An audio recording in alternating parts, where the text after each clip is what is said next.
Hello दोस्तों, मैं उज्जवल कुमार। आज हम लोग रेस्पिरेटरी सिस्टम यानी श्वसन तंत्र के बारे में जानेंगे, जो कि जितने भी सारे वनडे एग्जाम्स होते हैं उन सभी वनडे एग्जाम्स में इस चैप्टर से, इस टॉपिक से प्रश्न पूछे जाते हैं। तो हम लोग आज श्वसन तंत्र के बारे में पूरी तरह से कंप्लीट जानेंगे। ठीक है, तो चलिए हम सबसे पहले रेस्पिरेशन यानी श्वसन के बारे में देखते हैं। तो श्वसन को अगर देखा जाए, जैसे श्वसन के बारे में क्या होता है, श्वसन क्या होता है, तो हम लोग क्या करते हैं कि जो वातावरण में जो हवा मौजूद है उस हवा को नाक के माध्यम से हम लोग हवा को लेते हैं। तो हवा सबसे पहले कहाँ पहुँचता है? नाक में। फिर नाक से कहाँ पहुँचता है? वेंड पाइप में यानी श्वास नली में, हमारे नाक के अंदर होता है, उसी के अंदर ट्रैकिया होता है यानी वहाँ भी वहाँ पहुँचता है। उसके बाद ये हवा कहाँ जाता है? लंग्स में जाता है, फेफड़ा में जाता है। ठीक है, और फेफड़ों में क्या होता है? ब्लड होता है। ठीक, तो इस तरह से श्वसन की प्रक्रिया चलती रहती है। आगे हम लोग देखें तो हमारे खून का लाल रंग हीमोग्लोबिन के कारण होता है। ठीक है, हमारे खून का लाल रंग हीमोग्लोबिन के कारण होता है, और यह हीमोग्लोबिन क्या करता है? इसी हवा को, ठीक है, हीमोग्लोबिन क्या करता है? इस हवा में सिर्फ ऑक्सीजन यानी O2 को जोड़ती है। हीमोग्लोबिन में क्या जोड़ती है? जुड़ती है सिर्फ ऑक्सीजन जुड़ती है, जैसा कि आप समीकरण में आप देख सकते होंगे। ठीक है, इस प्रकार से। चलिए आगे हम लोग देखिए रेस्पिरेशन यानी श्वसन के बारे में देखें। तो श्वसन दो प्रकार के होते हैं, ऑक्सी श्वसन होते हैं, अनऑक्सी श्वसन होते हैं। ऑक्सी श्वसन की बात करें तो ऑक्सी श्वसन में O2 प्रेजेंस होते हैं यानी O2 मौजूद होता है, अनऑक्सी श्वसन में O2 अब्सेंट होता है। ठीक है, और ऑक्सी श्वसन में क्या होता है कि इसमें एनर्जी की मात्रा बहुत बनती है, इसमें बहुत ज़्यादा एनर्जी बनती है ऑक्सी श्वसन में, लेकिन अनऑक्सी श्वसन में उतना एनर्जी नहीं बनता है। क्यों नहीं बनता है? क्योंकि ऑक्सी श्वसन में ग्लूकोज का कंप्लीट यानी पूर्ण दहन हो जाता है। ठीक है, ग्लूकोज का पूर्ण दहन होता है, लेकिन अनऑक्सी श्वसन में ग्लूकोज का पूर्ण दहन नहीं होता है, इस वजह से उसमें एनर्जी उत्पन्न नहीं होता। ठीक है, आगे हम बात करें कि ऑक्सी श्वसन के बारे में बात करें तो हमारी सेल में माइटोकॉन्ड्रिया में होता है।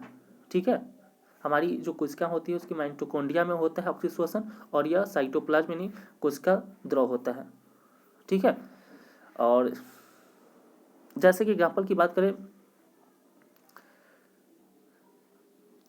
जैसे एग्जाम्पल की बात करें तो ह्यूमंस हो गए, एनिमल्स हो गए, बर्ड्स हो गए, प्लांट्स हो गए, ये सभी इन सभी में क्या होता है? ऑक्सी श्वसन होता है। ठीक है, तो ऑक्सी श्वसन किस में होता है? ह्यूमंस में होता है, एनिमल्स में, बर्ड्स में और प्लांट्स में, इन सभी में ऑक्सी श्वसन होता है। अगर अनऑक्सी श्वसन की बात करें तो अनऑक्सी श्वसन में यह सिर्फ कोशिका द्रव में होता है, अनऑक्सी श्वसन सिर्फ कोशिका द्रव में होता है, लेकिन ऑक्सी श्वसन माइटोकॉन्ड्रिया और कोशिका द्रव दोनों में होता है। ठीक है, और अनॉक्सी श्वसन की बात करें तो अनॉक्सी श्वसन में जैसे आ जाते हैं फंगी आ गए, कवक हो गए, जितने भी बैक्टीरिया हैं सभी जीवाणु आ जाते हैं। ठीक है, और बीजों के बाहरी आवरण में वाले जो होते हैं ये सभी चीज़ें अनॉक्सी श्वसन में आ जाते हैं। ठीक है, तो क्या समझे? ऑक्सी श्वसन में ऑक्सी श्वसन में सिर्फ इतना याद रखना है कि ऑक्सी श्वसन में के एग्जाम्पल्स को याद रखना है और अनॉक्सी श्वसन के एग्जाम्पल को याद रखना है। तो ऑक्सी श्वसन के एग्जाम्पल्स हो गए क्या? ह्यूमंस, एनिमल्स, बर्ड्स, प्लांट्स, और अनॉक्सी श्वसन के हो गए ऑल बैक्टीरियाज हो गए, फंगी हो गए, ये सभी अनॉक्सी श्वसन में आते हैं। अगर हम बात करें, एक चीज़ और देखना है अनॉक्सी श्वसन में, और इसी श्वसन में ही इसी श्वसन में क्या होता है? शराब बनती है अनॉक्सी श्वसन में, जो कि किण्वन प्रक्रिया द्वारा बनती है, और इसी विधि में शराब बनती है। ठीक है, आगे देखिए तो शराब बनाने में जाइमेज एंजाइम में काम आता है। शराब बनाने में कौन सा एंजाइम काम आता है? तो जाइमेज एंजाइम काम आता है। और जाइमेज एंजाइम किस में होता है? तो ईस्ट में होता है यानी खमीर में होता है। ठीक है, चलिए अब आगे हम लोग देखते हैं। अब हम कुछ बात करते हैं फिश की। अगर हम फिश की बात करें यानी मछली की बात करें, तो हम यहाँ पे श्वसन तंत्र के बारे में देख रहे हैं, इन सभी चीज़ों के श्वसन तंत्र के बारे में। तो फिश क्या होता है? गलफड़े से सांस लेता है। ठीक है, गिल से सांस लेता है यानी गलफड़े से। फ्रॉग की बात करें यानी मेढक की बात करें तो ये स्किन से यानी त्वचा से सांस लेता है, और लंग्स यानी फेफड़े से सांस लेता है मेढक। अब डिपेंड करता है कि फ्रॉग स्किन से कब सांस लेते हैं यानी त्वचा से, तो जब पानी में रहता है तब। जब पानी में फ्रॉग रहेगा तो त्वचा से सांस लेगा, जब धरती पे रहता है तब वो लंग्स यानी फेफड़े से सांस लेता है। ठीक है, इन चीज़ों को आप ध्यान से देखेंगे, यहाँ से प्रश्न पूछे जाते हैं।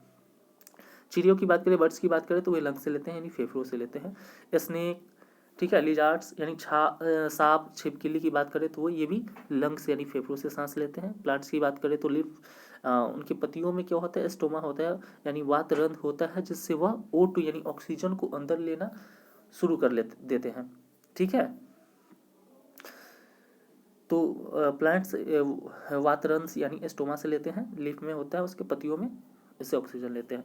ह्यूमंस की बात करें, ह्यूमंस एनिमल्स की बात करें तो वो भी लंग्स से लेते हैं, फेफड़ों से सांस लेते हैं। अर्थवर्म की बात करें, केचुआ की बात करें तो ये स्किन से सांस लेता है। कॉकरोच की बात करें तो ट्रैकिया से।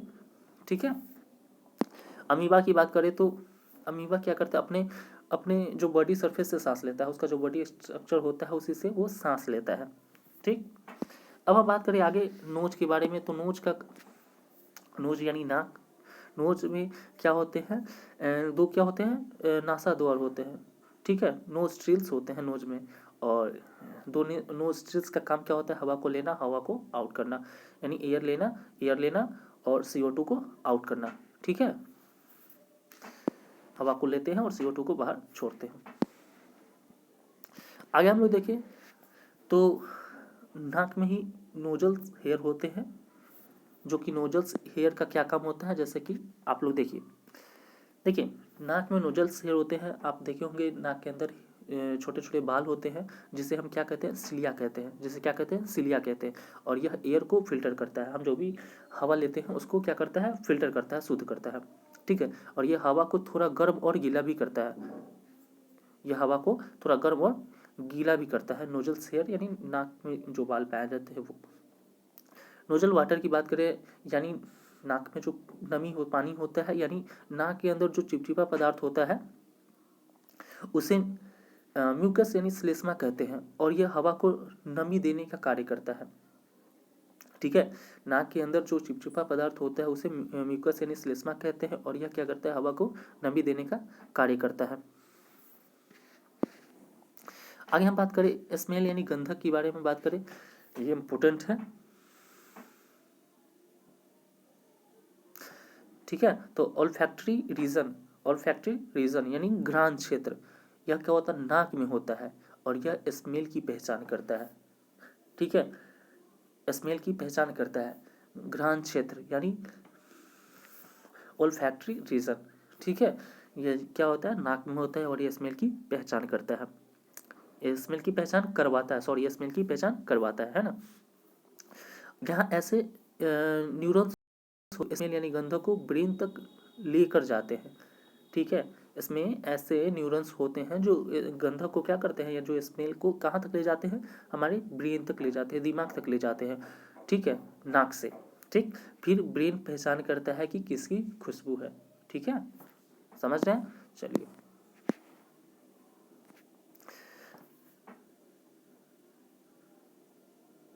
आगे हम बात करें फैरिक्स की। ठीक है, फैरिक्स मतलब ग्रसनी होता है। ठीक है, यह पाचन और श्वसन तंत्र की कॉमन पाथवे है। फैरिक्स जो होता है, जिसको हम हिंदी में ग्रसनी कहते हैं, यह पाचन तंत्र और श्वसन तंत्र की कॉमन क्या है, पाथवे है, यानी उभयनिष्ठ मार्ग है। ठीक है, चलिए आगे हम बात करें लैरिंक्स की बात करें तो ये क्या है, साउंड बॉक्स है, यानी वॉइस बॉक्स है। ठीक है, जहाँ से आवाज़ निकलती है। ठीक है, लैरिंक्स से जहाँ से आवाज़ निकलती है। हम बात करते हैं वोकल कॉर्ड्स की बात करें तो वोकल कॉर्ड्स अगर लार्ज हो, हमारे जो वोकल कॉर्ड्स है अगर लार्ज हो तब पिच लो यानी आवाज़ गहरी होती है। ठीक है, आवाज़ क्या होगी, गहरी होगी, आवाज़ क्या होगी, गहरी, हम जो बोलेंगे आवाज़ गहरी आएगी, यानी आवाज़ में भारीपन होगा। ठीक, ये किस वजह से, अगर वोकल कॉर्ड लार्ज हो यानी बड़ा हो तब। अगर वोकल कॉर्ड स्मॉल यानी छोटा होता है तो पिच हाई जिसकी वजह से पतली होती है, हम जो बोलते हैं आवाज़ हमारी पतली हो जाएगी। अगर वोकल कॉर्ड छोटी होगी तो जो भी हम बोलेंगे वो पतली आवाज़ निकलेगी। ठीक है, तो वोकल कॉर्ड्स के कारण ही आवाज़ पतला या मोटा निकलता है, या भारीपन, है ना। अगर बड़ा होगा तो आवाज़ भारी निकलेगा, वोकल कॉर्ड्स छोटा होगा तो आवाज़ पतला निकलेगा। अगर हम बात करें लड़कियों में वोकल कॉर्ड्स की बात करें तो 14 से 15 मिलीमीटर होता है, mm होता है, ठीक है। गर्ल्स में, लड़कियों में वोकल कॉर्ड्स 14 से 15 mm होता है। बॉयज़ की बात करें तो वोकल कॉर्ड 20 mm होता है। अब जैसा कि हम देख रहे होंगे एडम्स एप्पल, ठीक है, नोट्स में कुछ लिखा गया है, उसको ज़रा देखिए। एडम्स एप्पल यह जो है सिर्फ बॉयज़ में पाया जाता है। इसका काम आवाज़ में गहरापन, भारीपन देना होता है। एडम्स एप्पल जो यह है, यह सिर्फ किस में पाया जाता है? लड़कों में पाया जाता है, ठीक है।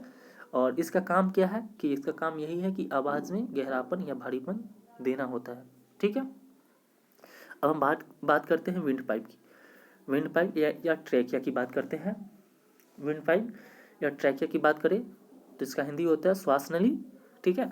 और यह हवा को लंग्स यानी फेफड़ों में पहुंचाती है, ठीक है। विंड पाइप का क्या काम है? श्वास नली का। यह हवा को कहाँ पहुंचाती है? फेफड़ों में पहुंचाती है। और इसकी लंबाई की बात करें तो इसकी लंबाई होती है 12 से 12.5 सेंटीमीटर। विंड पाइप की लंबाई कितनी होती है? तो 12 से 12.5 सेंटीमीटर। एक एक चीज़ों को हम जैसे बताते चलते हैं वैसे वैसे आप सुनते चलेंगे।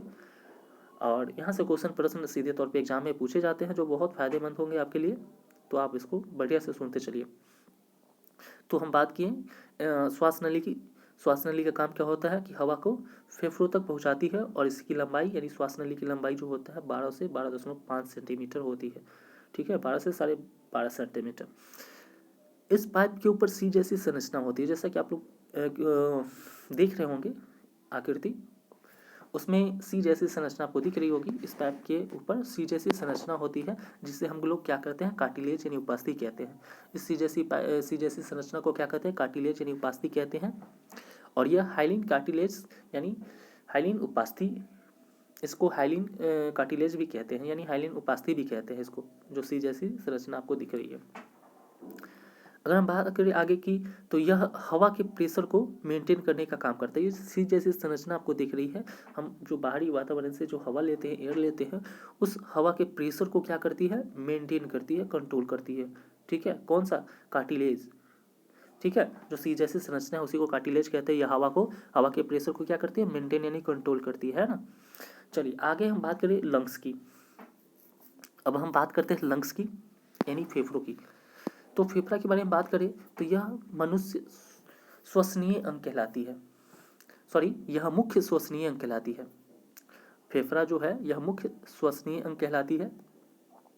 और फेफड़ा का काम क्या होता है? ये इंपॉर्टेंट है। फेफड़ा का काम होता है ब्लड का प्यूरिफिकेशन यानी रक्त का शुद्धिकरण करना, ठीक है। यह ब्लड का क्या करता है? प्यूरिफिकेशन करता है, यानी रक्त का शुद्धिकरण करता है। कौन सा क्या करता है? लंग्स यानी फेफड़ा करता है, ठीक है। ये O2 को लेता है और CO2 को बाहर करता है, ठीक है। ब्लड में O2 को पहुंचाता है और CO2 को ब्लड से क्या करता है? आउट कर देता है। कौन? तो लंग्स यानी फेफड़ा, ठीक। अगर हम लंग्स की स्टडी की बात करें, हम लोग किस में पढ़ते हैं फेफड़े के बारे में? तो पुल्मोनोलॉजी में पढ़ते हैं, ठीक है। पुल्मोनोलॉजी में पढ़ते हैं लंग्स के अध्ययन के बारे में, ठीक है। और लंग्स हमारे शरीर में कितने होते हैं? तो एक पेयर होते हैं लंग्स, ठीक है, एक पेयर होता है, यानी एक जोड़ी में होता है लंग्स। अगर हम बात करें लेफ्ट लंग्स की बात करें, हमारे शरीर में जो लेफ्ट लंग्स होते हैं वो स्मॉलर इन साइज, यानी साइज में क्या होता है? छोटा होता है। लेफ्ट की तरफ जो लंग्स होता है वो छोटा होता है साइज में, ठीक है। अगर हम फेफड़े में आगे देखा जाए तो फेफड़े में ही वक्षीय गुहा पाया जाता है,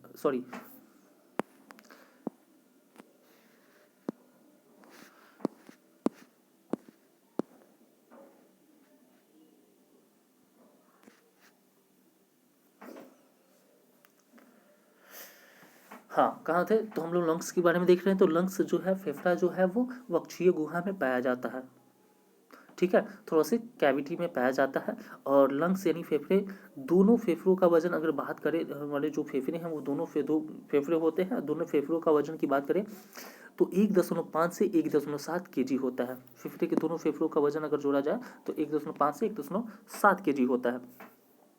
और फेफड़ों का रंग के बारे में बात करें तो फेफड़ों का रंग होता है गुलाबी। फेफड़ा का रंग कैसा होता है? तो पिंक होता है, यानी गुलाबी होता है। अगर स्मोकिंग या तंबाकू के कारण पिंक, ब्राउन या ब्लैक हो जाता है।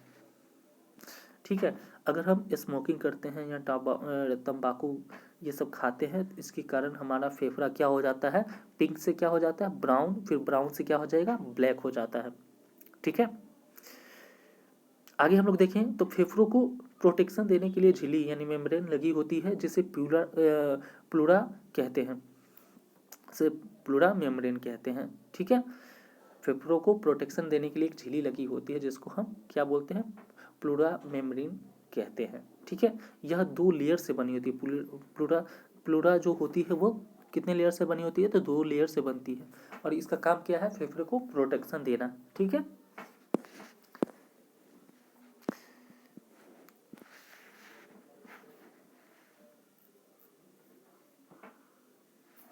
चलिए, जैसा कि हमने बताया कि यह 2 लेयर से बनी होती है, कौन कौन से लेयर होते हैं उसके बारे में देख लेते हैं। पहला है पराइटल परत यानी पराइटल लेयर। ठीक है, यह बाहरी झिल्ली होता है इसमें, और दूसरा होता है आंतरिक झिल्ली। एक बाहरी झिल्ली, एक आंतरिक झिल्ली। ठीक है, आगे देखिए हम लोग तो फेफड़े के दोनों झिल्लियों के बीच में क्या होता है? प्लूरल फ्लूइड नाम का लिक्विड होता है। हमारा जो फेफड़ा होता है वो दोनों झिल्लियों की, फेफड़ों के दोनों झिल्लियों के बीच में क्या होता है? प्लूरल फ्लूइड नाम का लिक्विड रहता है। आगे हम बात करें तो प्राइमरी डिवीजन ऑफ ट्रैकिया यानी वायु नलिका का प्रथम विभाजन को हम ब्रोंकाई कहा जाता है। ठीक है, आप एक एक लाइन को हम जैसे बोल रहे हैं वैसे आप सुनते चलेंगे, सीधे डायरेक्टली तौर पे ऐसे क्वेश्चन पूछा जाता है ना। तो वायु नलिका का प्रथम विभाजन को क्या कहते हैं? ब्रोंकाई कहते हैं। ठीक है, यानी प्राइमरी डिवीजन ऑफ ट्रैकिया यानी ट्रैकिया यानी वायु नलिका का प्रथम विभाजन को ब्रोंकाई कहा जाता है। वायु नलिका का अगर दूसरा विभाजन एवं ब्रोंकाई का प्रथम विभाजन को क्या कहा जाता है? वायु कोष्ठक कहा जाता है। ठीक है,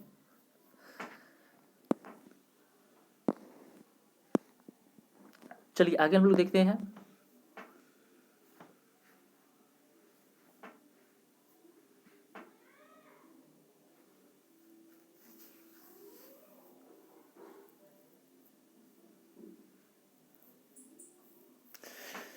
चलिए हम लोग देखते हैं सेल्स ऑफ लंग्स या यूनिट ऑफ लंग्स।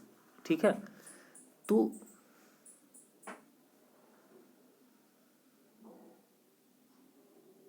फेफड़ों की कोशिका के अंदर एल्वुलाई यानी कोशिका होती है। इसकी अंगूर जैसी संरचना होती है। इसे हवा का गुब्बारा भी कहते हैं। ठीक है, और यह एक फेफड़े के अंदर यानी एल्वुलाई, ठीक है, यह एक फेफड़े के अंदर 1,00,000 होती है। ठीक है, एक फेफड़े के अंदर 1,00,000 होती है। क्या होती है? तो एल्वुलाई होती है, जिसको हिंदी में बोलते हैं कोशिका। ठीक है, फेफड़े का काम क्या होता है कि O2 को अंदर करना और CO2 को बाहर करना, यानी O2 को अंदर करने का मतलब O2 बाहर से लेती है और CO2 को छोड़ देती है। इसे ही ब्लड प्यूरिफिकेशन कहते हैं। ठीक है, या एक्सचेंजेस ऑफ गैसेस भी कहते हैं। ठीक है, तो आप लोग समझ गए फेफड़े का वर्क। अब हम लोग बात करते हैं ब्रीदिंग के बारे में। बात करें तो ये हम लोग सांस लेते हैं तो सांस लेना सांस 2 हिस्सों में बांटा गया है। ठीक है, एक अंतःश्वसन, एक बाह्य श्वसन। ठीक है, अंतःश्वसन में होता है सांस हम लोग लेते हैं, बाह्य श्वसन में सांस को क्या करते हैं? छोड़ते हैं। अगर हम बात करें तो जब हम सांस ले रहे होते हैं उसमें N2 की मात्रा कितनी होती है? N2 नाइट्रोजन कितना होता है? 78%। ठीक है, और सांस जब छोड़ते हैं उसमें नाइट्रोजन कितना होता है? वो भी 78% भी होता है। ठीक है, ऑक्सीजन की बात करें, अगर सांस लेते हैं तो ऑक्सीजन कितना परसेंट होता है? तो 21%, और ऑक्सीजन छोड़ते हैं तो उसमें कितना परसेंट होता है? 16% सांस छोड़ते हैं तो। ठीक है, फिर हम सांस लेते हैं उसमें CO2 कितना परसेंट? 0.03%, और सांस छोड़ने के समय CO2 कितना होता है? 3 से 4%। तो इन दोनों का जो आपको इस दोनों का अंतर को याद करना होगा, क्योंकि प्रश्न पूछे जाते हैं खास करके रेलवे में। ठीक है, रेलवे हो, बैंक, एसएससी हो, इन सभी चीज़ों में पूछे जाते हैं। तो इन चीज़ों को आप लोग देख लेंगे। ठीक है, कि इसमें कितना होता है, उसमें कितना होता है, दोनों के अंतर को। ठीक है, चलिए आगे हम लोग देखें। तो रेस्पिरेशन रेट के बारे में बात करें, यानी श्वसन दर के बारे में बात करें। ठीक है, तो श्वसन दर को कौन सा कंट्रोल करता है, तो डायफ्राम कंट्रोल करता है। श्वसन दर को क्या कंट्रोल करता है, तो डायफ्राम कंट्रोल करता है। जैसा नोट करके कुछ लिखा गया है, आप इसको समझिए। जब इस डायफ्राम के पास ऑक्सीजन यानी O2 कम हो जाता है और CO2 ज़्यादा हो जाता है, तब हिचकी आने लगती है। सबसे पहले हमने क्या बताया कि श्वसन दर को डायफ्राम कंट्रोल करता है, और इस डायफ्राम के पास जब ऑक्सीजन क्या हो जाता है, कम हो जाता है, और CO2 ज़्यादा हो जाता है, तब क्या होता है, हिचकी आने लगती है ना। और सांस लेते समय डायफ्राम के नीचे, जब हम सांस लेते हैं तो डायफ्राम क्या होता है, नीचे की ओर जाता है। सांस लेते समय लंग्स यानी फेफड़ा थोड़ा सा एक्सपैंड यानी फैलाव हो जाता है, यानी साइज क्या होता है उसका, इंक्रीज हो जाता है लंग्स का, जब हम सांस लेते हैं। ठीक है, और सांस छोड़ते समय डायफ्राम यानी अपवर्ड यानी ऊपर की हो जाता है। जब हम सांस लेते हैं तो फेफड़ा एक्सपैंड हो जाता है, साइज उसका बढ़ जाता है। ठीक है, और डायफ्राम जो होता है नीचे की ओर जाता है। सांस छोड़ते समय डायफ्राम क्या होता है, ऊपर की ओर हो जाता है।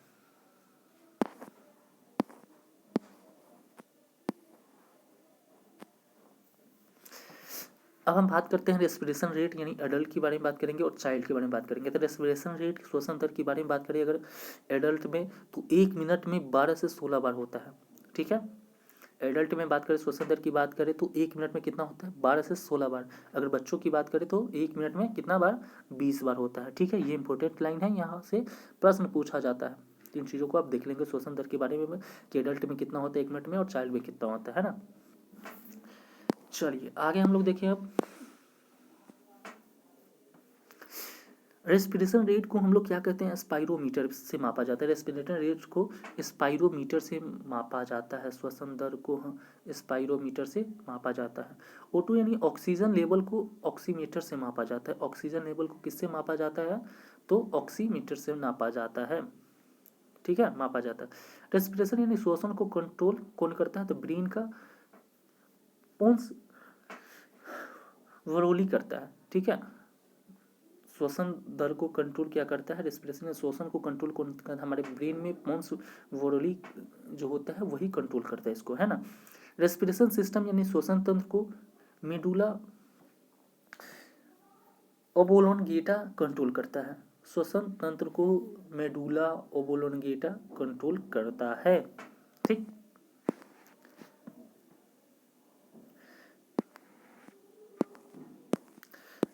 चलिए अब आगे देखते हैं हम लोग। अब कुछ चीज़ें हैं, इन चीज़ों को थोड़ा सा ध्यान से देखते हैं। कुछ रोग हैं, इस रोग के बारे में थोड़ा सा डिस्कस करते हैं, है ना। चलिए, यहाँ से भी प्रश्न पूछे जाते हैं। एनोक्सिया, एनोक्सिया कब होता है, तो loss of O2 between tissue, हमारे ऊतकों में जब ऑक्सीजन की कमी हो जाती है तो एनोक्सिया हो जाता है। ठीक है, हे फीवर, हे फीवर ये कब होता है, तो कीड़े मकोड़े या परागकण से होता है। हे फीवर कीड़े मकोड़े के काटने से या परागकण होते हैं, उन सभी से क्या होते हैं, हे फीवर होते हैं, हे फीवर होते हैं। ठीक है, वाइट लंग्स यानी हमारा जो फेफड़ा है वाइट हो जाता है, ये कब होता है, तो कॉटन इंडस्ट्री में काम करने वाले लोगों को ये वाइट लंग्स हो जाते हैं। ब्राउन लंग्स या ब्लैक लंग्स कब होता है, तो सीमेंट या कोल फैक्ट्री में काम करने वाले को होता है। जो सीमेंट फैक्ट्री या कोयले फैक्ट्री में काम करते हैं उनको ब्राउन लंग्स या ब्लैक लंग्स हो जाते हैं। सिलिकोसिस, ठीक है, सिलिकोसिस ये भी बीमारी है, तो ये सिलिका इंडस्ट्री में काम करने वाले को होता है। ठीक है, सिलिकोसिस बीमारी सिलिका इंडस्ट्री में जो भी काम करते हैं लोग, उन सभी को ये सब होता है।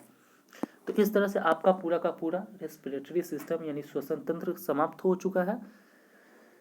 मैं आशा करता हूँ आप लोगों को ये वीडियो अच्छा लगा होगा।